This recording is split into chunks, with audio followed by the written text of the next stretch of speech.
Roda encheuega louco, uma pacoeira e araê. Oi gente, mandingueiros, tô toda assim emperequetada, porque hoje finalmente eu vou contar a história da malandra Maria Preta, da sua última encarnação, tá? Essa é a história da minha malandra. Então, espero que vocês gostem. Se você tiver curiosidade, assistam esse vídeo até o final. Bom, gente, a Maria Preta, ela cresceu numa cidade bem pequenininha lá na Bahia. Muito humilde, bem pobre mesmo, tá? A casa dela era de barro, lá onde ela vivia, junto com a avó dela. Ela foi órfã muito cedo de pai e de mãe e foi criada pela avó, tá? Então, desde pequena, né, ela sempre teve que trabalhar junto com a avó. Trabalhava como doméstica, trabalhava como lavadeira. Desde pequena mesmo, dos 9, 10 anos, ela já ia com a avó para casa das famílias e fazia o mesmo papel que a avó.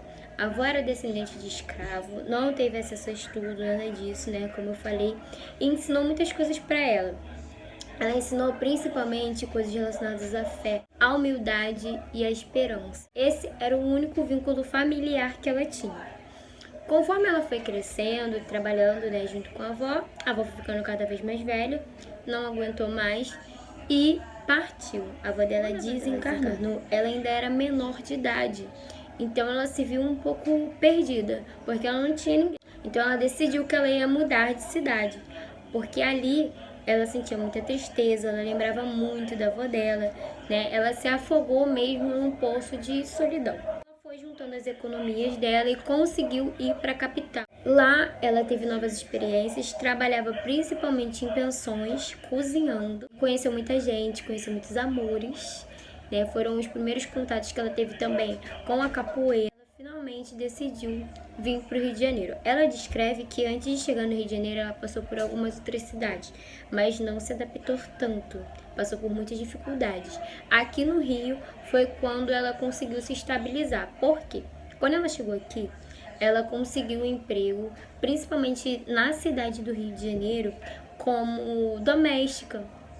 E aí ela cozinhava, lavava, passava, trabalhava em casas de família. E passou um tempo, ela conseguiu trabalhar numa pensão. Nessa pensão foi cedido um quarto para ela. Então, o acordo dela com os donos é que ela trabalharia como servente, além de também cozinhar, tá? E eles cediam uma moradia para. Quando ela finalmente atingiu a maioridade, ela resolveu ter o cantinho dela. Ela já tinha guardado dinheiro, as economias dela, e ela falou, agora eu preciso ter a minha casa. Tinha um morro que ela fala pra mim que é Morro Santo Antônio, que foi onde ela construiu, né? Onde ela teve a primeira casa dela. Quando ela conseguiu finalmente ter a casa dela, construir com muito sacrifício, foi quando ela conheceu o que ela chama de mulato.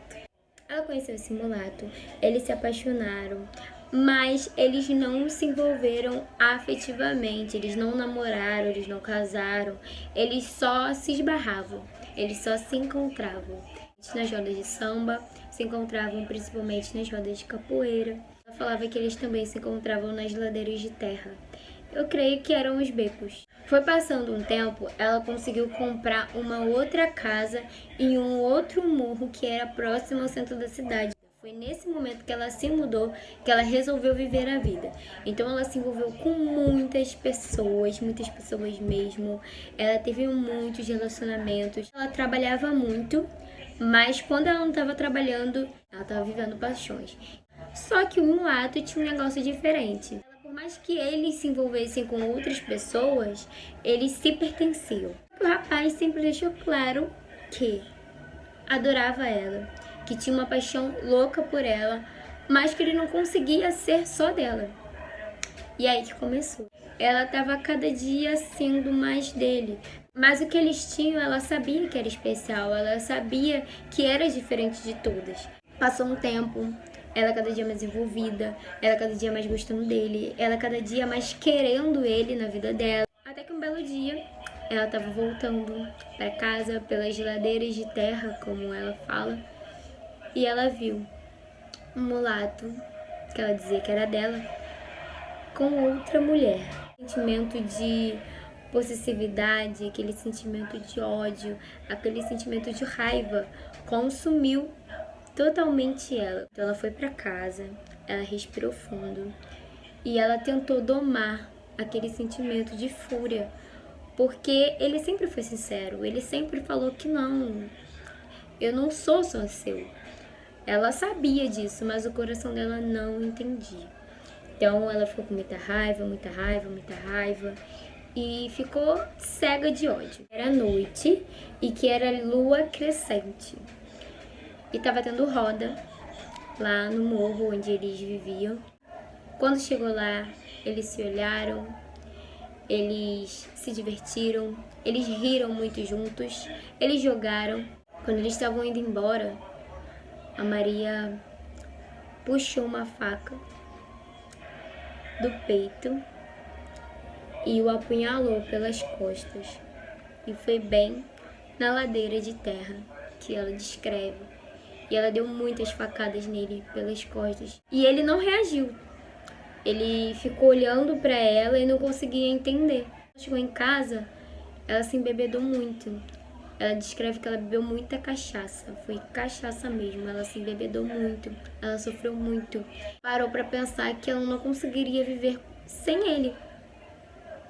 Então ela foi, deu 2 facadas no peito e deu muitas facadas na barriga. Ela diz que ela estava tão embriagada, que ela estava tão consumida de ódio, que ela não lembra da dor que ela sentiu enquanto ela se matava. Que a dor que ela sentiu por ter visto ele com outra mulher foi muito mais forte do que a dor do suicídio.